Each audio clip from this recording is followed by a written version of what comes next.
Good morning. Coming to the next chapter in this unit, The Outcast, written by Saran Kumar Limbale. He is one of the famous Dalit writers in India, and he is a Maharashtrian author. He belongs to Maharashtra and he was born in 1956. He is a poet, author, literary critic. So, as he himself describes, I'm an Akarmashi. That means half caste. So, what is this half caste? Because, or I am condemned, branded, illegitimate. This is his remarks about himself. He is a condemned man. He is branded illegitimate. Okay.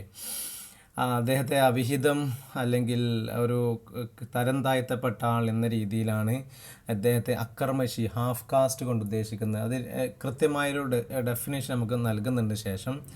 He was born as an illegitimate son of a high caste Patil Hanmanta Limbale. അദ്ദേഹം ഒരു illegitimate സണ്ണായിട്ടാണ് ജനിച്ചത്. ഒരു high കാസ്റ്റിൽപ്പെട്ട പാട്ടീൽ കാസ്റ്റിൽപ്പെട്ട ഹൻമാണ്ട ലിംബാലെ എന്ന് പറയുന്ന ആൾക്കാണ് ഇദ്ദേഹം ജനിച്ചിട്ടുള്ളത്. ഒരു അവിഹിത ബന്ധമാണെന്ന് വേണമെങ്കിൽ പറയാം. അദ്ദേഹം തന്നെ അത് വളരെ വ്യക്തമായി പറയുന്നുണ്ട്. മാത്രമല്ല, his mother is A poor landless untouchable mother. Masamai, a Dalit woman who has married to Idal Kambe in സോളാപൂരിലെ ഇദൽ കാംബെ കാമ്പിൾ എന്ന് പറയുന്ന ആളുടെ ഭാര്യയായ മസാമൈ ആണ് ഇവരുടെ അമ്മ. So she is an untouchable lady. നമുക്കറിയാം, around a half century back the society, the condition, the living condition in our Indian society was very worst, right? We had caste system, untouchability, etc. In our society. നമ്മുടെ സമൂഹത്തിൽ ഇങ്ങനെയൊക്കെ വളരെ മോശപ്പെട്ട ഒരുപാട് customs systems ഒക്കെ നിലനിന്നിരുന്ന സമയത്താണ് ഈ കഥ നടക്കുന്നത്. മാത്രമല്ല, ഇദ്ദേഹത്തിൻ്റെ അച്ഛൻ ഒരു ഉയർന്ന ജാതിക്കാരനും അമ്മ ഒരു താഴ്ന്ന ജാതിക്കാരിയുമായിരുന്നു. Okay. As a result, Saran Kumar neither belonged to Mahar community nor the Maratha caste. അതുകൊണ്ട് തന്നെ he lost his identity, which caste he belongs to എന്നുള്ളൊരു ചോദ്യം ഉണ്ടായിരുന്നു. മഹർ എന്ന് പറയുന്ന ഏറ്റവും താഴ്ന്ന അമ്മയുടെ കമ്മ്യൂണിറ്റിയാണ്. അതുപോലെ തന്നെ മറാഠ കാസ്റ്റാണോ അല്ലെങ്കിൽ മഹർ കമ്മ്യൂണിറ്റിയിൽ പെട്ടതാണോ എന്നുള്ള കാര്യത്തെക്കുറിച്ചിട്ട് ദർ ഈസ് നോ ഐഡിയ. അത് മാത്രമല്ല, സമൂഹം അതിനെ ഏത് രീതിയിലും പരിഗണിക്കുന്നില്ല. So he is an Akkarmashi, that is an out caste. അതാണ് ഈ ടൈറ്റിലിൻ്റെ മീനിങ് കൊണ്ട് ഉദ്ദേശിക്കുന്നത്. He is an out caste man. അദ്ദേഹം മാറ്റി നിർത്തപ്പെട്ട, സഗ്രിഗേറ്റഡ് ആക്കപ്പെട്ട, ഒറ്റക്ക് നിൽക്കേണ്ടി വന്ന അല്ലെങ്കിൽ മാറ്റി ചേർക്കാൻ വിസമ്മതിക്കപ്പെട്ട ഒരാളായിട്ടാണ് ഇദ്ദേഹത്തെ തന്നെ കണക്കാക്കുന്നത്. അതുകൊണ്ട് അതാണ് ഈ അക്കർമഷി കൊണ്ട് ഉദ്ദേശിക്കുന്നത്. So you just read the other details of his life. അദ്ദേഹം എവിടെയെല്ലാം ജോലി ചെയ്തു തുടങ്ങിയ കാര്യങ്ങളൊക്കെ ഇവിടെ ഡീറ്റെയിൽ ആയി കൊടുത്തിട്ടുണ്ട്. And he has written more than 40 books, etc. But is best known for his autobiographical novel Akarmashi, published in 1984, written in the Mahar dialect in Marathi language. അദ്ദേഹത്തിൻ്റെ ഏറ്റവും അറിയപ്പെടുന്ന ഒരു ഓട്ടോബയോഗ്രഫിക്കൽ നോവലാണ് Akkarmashi. You know what does Akkarmashi mean? So let's move into the last paragraph. You know, in Akarmashi, which literally means impure of blood. Akarmashi എന്ന് പറഞ്ഞതാണ് അർത്ഥം. വിശുദ്ധമല്ലാത്ത അല്ലെങ്കിൽ pure അല്ലാത്ത ബ്ലഡ് എന്നാണ് ഇതിൻ്റെ അർത്ഥം. Limbale describes his pathetic situation of not having an identity, a home or a place of belonging. So he lost to find his identity in a society. He lost a home or a place of belonging. ഇയാൾ എവിടുത്തുകാരനാണ്, ഏത് വീട്ടുകാരനാണ്, ഇയാൾ ഏത് ജാതിയിൽപ്പെട്ടതാണ് എന്ന് ഒരു identity crisis ഇദ്ദേഹത്തിനുണ്ടായിരുന്നു. അപ്പോൾ അതിനെ describe ചെയ്യുന്ന, ഇദ്ദേഹത്തിൻ്റെ പ്രത്യേക മാനസികാവസ്ഥയെ ഡിസ്ക്രൈബ് ചെയ്യുന്ന ഒരു നോവലാണ് അക്കർമഷി എന്ന് പറയുന്നത്. And The Outcast is about an untouchable family in general and community struggles in particular. So this Outcast is a story that depicts the story of an untouchable family. Okay. And it reflects the conditions of Mahars, an oppressed caste about half a century back, and gives a true and realistic picture of darker side of Indian society. So this story the story tells us the very bad conditions of the Mahar. Mahar is an oppressed caste in Maharashtra about half century back. So ഈ ഒരു കഥ നമ്മോട് മഹർ സമുദായത്തിൽപ്പെട്ട അല്ലെങ്കിൽ മഹർ കാസ്റ്റിൽപ്പെട്ട ആളുകളുടെ ഒരു വളരെ ദയനീയമായിട്ടുള്ള ഒരു ലൈഫാണ് നമ്മോട് ചിത്രം വരച്ച് കാണിക്കുന്നത്. Okay okay and let's come to the text. So this is all about the introductory part. You just go through the introduction. I have shown you the introduction in the screen. You just read it. For time being, for not having enough time for us, I am not coming deep into the introductory part, and let's come to the text. So let's see what happens in the story. One day, all the boys and girls from our school were going on a picnic.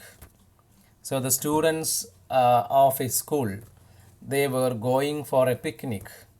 You know, picnic means just a trip, a leisure trip. So the students were going to for a picnic from their school.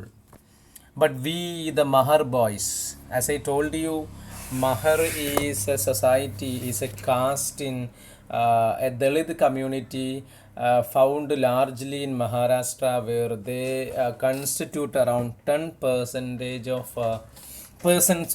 percent of population. So this Mahar community, you know,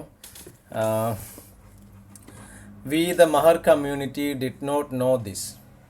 So they were not informed about the picnic because they are Dalit community. As I told you, that untouchability were existing in that society, and the Mahar boys and girls, the Mahar boys did not have any idea because they were not informed about this picnic. So had come to school as usual. So they went to school as usual, and our school bags on our backs. So they were carrying their school bags. Then our teacher asked us also to go back and get our tiffin. So after reaching the school, the teacher informed them that you just go to your home and get your tiffin back. വീട്ടിൽ പോയിട്ട് tiffin എടുത്ത് വരാൻ പറഞ്ഞു. കാരണം ഉച്ചയ്ക്ക് ഭക്ഷണം കഴിക്കാൻ വീട്ടിൽ പോവില്ല. കാരണം ഇന്ന് നമ്മൾ പിക്നിക്കിന് പോവുകയാണ്, ഭക്ഷണം നമ്മൾ പുറത്തുനിന്നായിരിക്കും കഴിക്കുക. അതുകൊണ്ട് നിങ്ങളൊക്കെ വീട്ടിൽ പോയിട്ട് എന്ത് ചെയ്യണം, ഉച്ചയ്ക്ക് ഭക്ഷണം കഴിക്കാൻ എന്തെങ്കിലും പോയിട്ട് എടുത്തിട്ട് തിരികെ വരാൻ പറഞ്ഞു. Excited at the thought of being out of school, we ran home like oxen in a race on the Kirde. So we were excited, we were very much happy because we are just going out of the school today. So they were running home like oxen in a race on the Kirde. ഈ കെർഡ എന്ന് പറയുന്നത് is a day after bull worshipping festival known as Bali Pola. This is a festival which is usually celebrated by the farmers in Maharashtra and Karnataka, mostly in the month of August. So oxen race and non-vegetarian eating among those who love it are two specialities of the day. അതായത് ഇത് മഹാരാഷ്ട്രയിലും കർണാടകയിലൊക്കെ കർഷകർക്കിടയിൽ കണ്ടുവരുന്ന ഒരു തരം ഫെസ്റ്റിവലാണ്, മൃഗങ്ങളെ വെച്ചിട്ട്. അവിടെ ഈ കാള ഓട്ട മത്സരം, കാളപ്പൂട്ടൊക്കെ ഉണ്ടാവാറുണ്ട്. അപ്പോൾ അവിടെ കാളപ്പൂട്ടിന് കാളകൾ ഓടുന്ന പോലെ ഞങ്ങൾ വീട്ടിലേക്ക് ഓടി. We return with our jowar bakeri. Jowar bakeri is their food, and chutney tied up in dirty rags dirty clothes. It was covered in dirty clothes. നല്ല അഴുക്ക് പിടിച്ച കവറിൽ എന്താ പറയുക, തുണിയിൽ കെട്ടിപ്പൊതിഞ്ഞ ജോവർ ബക്കരിയും ചട്നിയൊക്കെയാണ് ഞങ്ങൾ കൊണ്ടുവന്ന്. And join the group of boys and girls who were standing in rows. So വരിയായി നിൽക്കുന്ന കുട്ടികളുടെ കൂടെ ഞങ്ങളും ജോയിൻ ചെയ്തു. Just then Biwara Bhai appeared gripping the stalk of a dry jowar plant. ആ സമയത്താണ് Biwara Bhai, she was coming there. എന്നിട്ട് she was holding a stick of dry jowar plant. ഒരു ജോവർ പ്ലാന്റിൻ്റെ, അപ്പോൾ ജോവർ ചെടിയുടെ തണ്ട് വെട്ടിയിട്ടൊരാൾ ബിവാര ഭായ് വന്നു. റഫ്ലി she pulled Parshya from his row. പാർഷ്യയെ അവൻ്റെ വരിയിൽ നിന്നും വലിച്ചിട്ടു. മേക്കിംഗ് ഹിം ക്രൈ, അവനെ കരയിച്ചു. And Biwari Bhai dragged him off. Parshya wanted to go on the picnic with us but Biwari Bhai wouldn't let him. പാർഷ്യക്ക് ഞങ്ങളുടെ കൂടെ എന്താ പറയുക, പിക്നിക്കിന് വരാൻ അതിയായ താല്പര്യമുണ്ട്. പക്ഷേങ്കിൽ നമ്മുടെ ബിവാര ഭായ് അവനെ ഈ പിന്നെ പിക്നിക്കിന് വരാൻ സമ്മതിക്കുന്നില്ല. അപ്പോൾ എവിടേക്കാണ് ഇവനെ കൊണ്ടുപോകുന്നത് എന്നുള്ളത് we will come to know. Parshya, follow me or I will kick you. Your father has left to dig pits without eating anything. You must take his food to him and he will starve the whole day. So പാർഷ്യയെ കൊണ്ടുപോകുന്നത്, പാർഷ്യയുടെ അച്ഛൻ ജോലിക്ക് പോയിട്ടുണ്ട്. So അച്ഛൻ ജോലിക്ക് ഭക്ഷണം കൊണ്ടുപോകാതെ കുഴി കുഴിക്കുന്ന ജോലിക്കാണ് പോയത്, ഒന്നും കഴിക്കാതെ പോയിട്ടുള്ളത്. സോ ഭക്ഷണം കൊണ്ടുപോകണം, നീ ഭക്ഷണം കൊണ്ടുപോയി കൊടുക്കണം. Otherwise he will starve the whole day. ആ ദിവസം മൊത്തം പട്ടിണി കിടക്കേണ്ടി വരും അച്ഛന്. അതുകൊണ്ട് മിണ്ടാണ്ട് പോയിട്ട് ഭക്ഷണം കൊണ്ടുപോയിക്കോ, പിക്നിക്കിന് പിന്നെ പോവെന്ന് പറഞ്ഞിട്ട് അവനെ വലിച്ചു കൊണ്ടുപോവാണ്. He will chop you to pieces when he returns. If you don't take food to him he will chop you. He will cut you into pieces when he returns. തിരിച്ചു വരുമ്പോൾ എന്നെ കഷ്ണങ്ങളായിട്ട് മുറിക്കും. നടക്ക്, come along. Biwari Bhai was very annoyed at Parshya and she lashed his back abusing him. ഈ പറയുന്ന പാർഷ്യയോട് സാധാരണ ബിവാരി ഭായിക്ക് അങ്ങനെ വലിയൊരു സുഖം, ഒരു നല്ലതൊന്നും അല്ല. അങ്ങനെ അവനെ വലിച്ചു മാറ്റി, അവനെ അടിച്ച് ചീത്ത വിളിച്ചിട്ട് അവനെ കൊണ്ടുപോയി വീട്ടിലേക്ക്. Okay, so that is another part of the story. Then we are coming to the boys. It felt strange to be moving with all the teachers, boys and girls in a single group. So for Mahar boys, it was a strange thing to be walking along with the girls and boys in a single group. Women gathering dry dung cakes watched us admiringly. അപ്പോൾ അവിടെ ഇവരിങ്ങനെ വഴിയിലൂടെ നടന്നു പോവാണ്. They were going for a picnic. ഞാൻ നേരത്തെ പറഞ്ഞ പോലെ നമ്മൾ ഇന്നത്തെ കാലത്ത് ബസ്സിലൊക്കെ അടിച്ചു പൊളിച്ച് പോകുന്ന പോലെ ഒന്നുമല്ല. അവരുടെ പിക്നിക് എന്ന് പറഞ്ഞാൽ ഏതെങ്കിലും മരത്തിലോ ഏതെങ്കിലും പാടത്തോ എവിടെയെങ്കിലുമൊക്കെ പോയിട്ട് ഒന്ന് ഭക്ഷണം കഴിച്ച് കുറച്ചു നേരം കളിച്ച് തിരിച്ചു വരിക എന്നുള്ളതായിരിക്കും.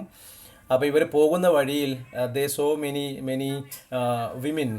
ദേ വർ ഗാദറിങ് ഡ്രൈ ഡങ് കേക്ക്സ്. ഈ ചാണകം കൊണ്ട് വീടൊക്കെ ഉണ്ടാക്കാൻ വേണ്ടി ഉപയോഗിക്കുന്ന ഒരു കേക്ക് പോലെ ഉണ്ടാക്കി ഉണക്കിയെടുക്കുന്ന ഒരു സാധനമുണ്ട്, ഡങ് കേക്ക്സ്. ചാണകം കൊണ്ടുള്ള എന്താ പറയുക, നല്ല വട്ടത്തിൽ നിങ്ങൾ കണ്ടിട്ടുണ്ടാവും.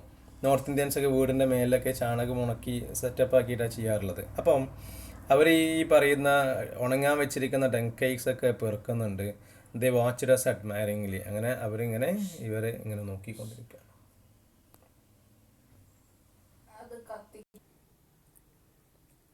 അപ്പോൾ അവിടെ ഈ ഡ്രൈ ഡങ് കേക്ക്സ് കളക്ട് ചെയ്യുന്ന സ്ത്രീകൾ ഞങ്ങളെ നോക്കി. നേരത്തെ പറഞ്ഞു വീടിൻ്റെ മേലെ, എൻ്റെ ഓർമ്മ ശരിയാണെങ്കിൽ ഈ ശവം ദഹിപ്പിക്കുന്നതിന് വേണ്ടിയിട്ടൊക്കെ ഇവർ ഈ സാധനം ഉപയോഗിക്കാറുണ്ട്. Okay, and we were excited. Harya, who was grazing cattle along the banks of streams, looked restless. അതുപോലെ ഈ പറയുന്ന